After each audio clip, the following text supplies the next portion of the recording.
Исламдагы акыр заман кыямат күндүн так убактысын жараткан Аллах жашыруун бойдон калтырган. Андыктан кыямат күнү бул жылы жетиги күнү болот деп жүргөндөр калп айтышат. Кыямат күнү келерине жакын калгандыгын коомдогу белгилер аркылуу түшүнсө болот. Алар чоң жана кичине белгилер. Андыктан азыр акыр замандын аз калгандыгын аныктаган кыяматтын кичине белгилери тууралуу сөз кылалы. Биринчи белги акыркы пайгамбар Мухаммеддин төрөлүшү. Себеби буга чейинки пайгамбарлардын баары акыркы пайгамбар Мухаммед төрөлмөйүнчө кыямат күнү келбейт деп айтышкан. Кыяматтын экинчи кичине белгиси катары ири ислам державаларынын ортосунда келишпестиктер жаралып, согуш чыгуусу. Үчүнчү белгиси кедей кембагалдар тез арада байып чыга келишет. Бир кездерде бут кийим сатып ала албагандар заматта эле байлык жыйнап, заңгыраган имараттарды куруп башташат. Төртүнчү белги адам баласынын көпчүлүк бөлүгү аракечтикке берилип, алкоголь ичимдиктерин ичишип, жараткан Аллахка жакпаган адатка берилишет. Бешинчи илимдүүлөрдүн жок болушу. Мындай шартта өзүн билимдүүмүн деп атагандар көбөйүп, адамдарды ар кандай динге, агымдарга үндөй башташат. Анын кесепетинен адамдардын ортосунда бири-бирине ишенбөөчүлүк пайда болот. Алтынчы белги жер бетиндеги аялдардын саны эркектерге караганда бир кыйла көбөйөт. Санай келгенде бир эркекке 3, 7, жада калса 50 аялга чейин барат. Кыяматтын 7-чи белгиси катары 30га жакын жалганчы пайгамбардын пайда болушу. 8-чи белгиси жер титирөөлөрдүн саны көбөйөт. Ал улам кайталанып адамдарга кыйынчылыктарды алып келет. 9-чу убакыт алда канча ылдам болуп, тездик менен өтө баштайт.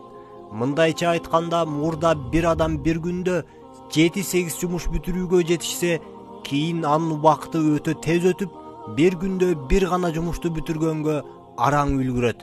Мындан тышкары бир жерден экинчи жерге ылдам жеткирүүчү автотранспорттор пайда боло баштайт. 10-чу адам өлтүрүүлөр көп катталат. 11-чи байлар көп болуп, уруш талаштар күчөп, адамдардын жашоого болгон кызыгуусу төмөндөйт. Жашаганга көңүлү жок болот. 12-чи идеологдор пайда болот. Алар өздөрүнүн окууларын, жүрүм-турум эрежелерин айтып, аны туура деп элге чакырык жасашат. Бирок алар бейишке эмес, тозокту көздөй барышат. Ошол эле учурда жакшы адамдар четтен чыгып, исламга үндөгөндөр болот. Бул кыяматтын кичине белгилери. Ошол эле учурда акыр замандын жакын калгандыгын көрсөткөн чоң белгилер дагы болуп турат. Ал белгилер ири деңгээлде болот. Анда эмесе кыямат күндүн жакын калгандыгын аныктаган чоң белгилер. Биринчи белги мусулмандардын адилеттүү башчысы Махди пайда болот. Кыямат күндүн экинчи чоң белгиси катары күн тескери чыгып батат. Ал батыштан чыгып, түш оогондо чыгышту көздөй бата баштайт. Дал ушул убакыттан баштап жараткан Аллах ага ишенбегендердин жана исламдан баш тарткан мусулмандардын тоосун кабыл албайт. Бул күн тарыхта өзгөчө күн катары калат. Кыяматтын 3-чү белгиси катары адамча сүйлөгөн өзгөчө жаныбардын пайда болушу айтылат. Ал адамдарга сен мусулмансың, сен капырсың деген сөздөр менен кайрылат. Бул жаныбар күн тутулган убакта батыш тараптан пайда болот. 4-чү бүтүндөй жер бетин тумчуктурган түтүн каптай баштайт. Адамдардын деми кысылып, аябай кыйналат. Анан алар жараткан улуу Аллахка андан бул түтүндү алып салууну суранышат. Аллах адамдардын кайрылуусуна жооп берип, ментип айтат: мен бул тумчуктурган түтүндү оңой эле алып коем. Бирок силерди мындан башка дагы өтө оор кыйынчылыктар күтүп турат. 5-чи Таджал пайда болот. Ал өзүн Кудаймын деп жар салат. Бирок ал алдамчы экенин пайгамбарлар бир нече ирет эскертишкен. Мухаммед пайгамбар Таджал тууралуу айтканын угуп туруңуз. Таджалдын бир көзү жакшы көрүп, бир көзү начар көрөт. Ал өзүн Кудаймын деп айтат. Бирок Кудайдын кантип бир көзү начар көрсүн? Анын аябай чапырачтуу өрүлгөн катуу чачы бар. Ал эми эки көзүнүн ортосунда капыр деген жазуу болот. Бул жазууну ар бир адам окуп, анын капыр экенин түшүнүп алат.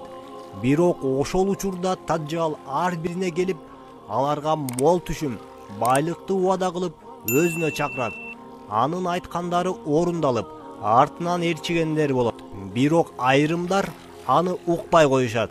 Ошондо алардын мал мүлкү Тажалды ээрчип кошо кетет. Ал адамдын денесин экиге бөлүп, кайра кошуп тирилтип коет. Тажалдын эки дарыясы болот. Бири ак болуп, экинчисинде от жалындап турат. Пайгамбарлар бул учурда от күйгөн дарыяга барып, суу ичкиле дейт. Ичкенде от эмес, муздак суу келет. Ал эми ак дарыяга киргенде ал ысык болот. Ал тескерисинче от болуп күйүп чыгат. Муну Таджал сыйкырлап азгыруу үчүн жасаган. Таджал шамал сымал бат кыймылдап ордунан жылат. Ал Сирия менен Ирактын ортосунда пайда болуп, аскерлерди чогултуп, Медина жана Мекке шаарын көздөй жөнөйт. Ал келатканда жер титирейт. Меккеге жеткенде Аллага сыйынган мусулман чыгып, аны пайгамбарлар эскерткен. Таджал деп айтат. Таджал болсо мусулманды чабып эки бөлүп салып, кайра тирилтет. Тиги мусулман кайра сен пайгамбарлар айткан Таджалсың деп айтат. Бул учурда Таджал мусулманды өлтүрө албайт. Анын сыйкыры жана күчү кетип, Иерусалимге качып кетет. Аны ал жерден Иса пайгамбар өлтүрөт. Андыктан Таджалдын келишин жана ал жасай турган аракеттерин ар бир мусулман бир туугандардын билиши зарыл. Таджал жер бетинде 40 күн жашайт. Анын биринчи күнү 1 жылга тете болот. Экинчи күнү 1 ай убакыттай. Ал эми үчүнчү күнү 1 аптадай. Төртүнчү күнү 1 күндөй болуп өтө берет. Бул күнү мусулмандар намаздарын кадимки күндөгүдөй эле убакытта окуй бериши керек. Кыямат күндүн 6-чы белгиси. Периштенин канаттарын кармап, асмандан Сириянын Дамаска шаарында Иса пайгамбар түшөт. Анын үстүндө араб кийими болот. Ал алгач Тажалды өлтүрөт. Андан соң чочкону өлтүрөт. Иса пайгамбар жер бетинде 40 жыл жашайт. Ал өлгөндө аны мусулмандар чакылып көмүшөт.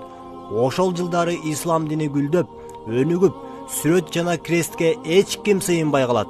Анткени Иса пайгамбардын убагында бардыгы ислам динин кабыл алышат. Кыямат күндүн 7-чи белгиси. Жер бетиндеги адамдарга жамандыкты алып келген Яджуч жана Маджуч пайда болот. Аларды жараткан Аллах жазалоо үчүн курттарды пайда кылат. Курттар Яджуч жана Маджучтардын организмине кирип, өлтүрүп жер бетинен жок кылат. Акыр замандын 8-чи белгиси. Жер бетинде аламаттуу өтө катуу 3 жер титирөө болот. Биринчиси батышта, экинчиси чыгышта, ал эми үчүнчүсү Араб жарым аралында катталат. 9-чу белги. Ыйык Куран китеби асманга көтөрүлөт. Качан жер жүзүндө мусулмандар калбай калганда, Аллах Куран китебин жерден алып кетет. 10-чу белги. Жай жагымдуу шамал келет. Ал шамал аркылуу жараткан Аллах жер бетинде калган мусулмандардын жанын алып кетет. 11-чи. Жерде Аллага ишенген мусулмандар калбайт. Аны менен Мекке шаарындагы Каба дагы жок болот. 12-чи. Жер бетин өрт жалын каптайт. Андан баары качып олтуруп, акыры бир жерге чогулушат. Андан соң кыямат күн башталат. Ал жогоруда айтылган белгилерден дагы абдан катаал коркунучтуу болуп, жүрөктүн үшүн алып чуу салат. Кыйкырыктар, кырсыктар. Бирок бул коркунучтуу күндү Алла Таалага ишенген мусулман бир туугандар көрбөйт. Анткени ошол убакытка чейин Аллах ага ишенгендерди өзүнө алып кетет. Кыямат күнү Аллах ааламды бузат. Жер бүтүндөй титирейт. Анын температурасы көтөрүлүп, ысык шамал согот. Бардыгы от болуп кет. Жада калса агып турган суу дагы жалындап кайнап, өрткө айланат. Жылдыздар орун алмашып, күн жерге жакын келет. Жердин бетиндеги тирүү эч ким калбайт. Ошол күнү улуу соот күнү башталат. Ар бир пенде эч жака кача албайт. Бардыгы жараткан Аллахтын алдында кылган күнөөлөрүнө жооп беришет. Бул күнү Аллахка берилген мусулмандар бейишке чыгат. Ал эми ислам дининен четтеп, күнөөлөрдү кетирген капырлар тозок отуна түшүшөт.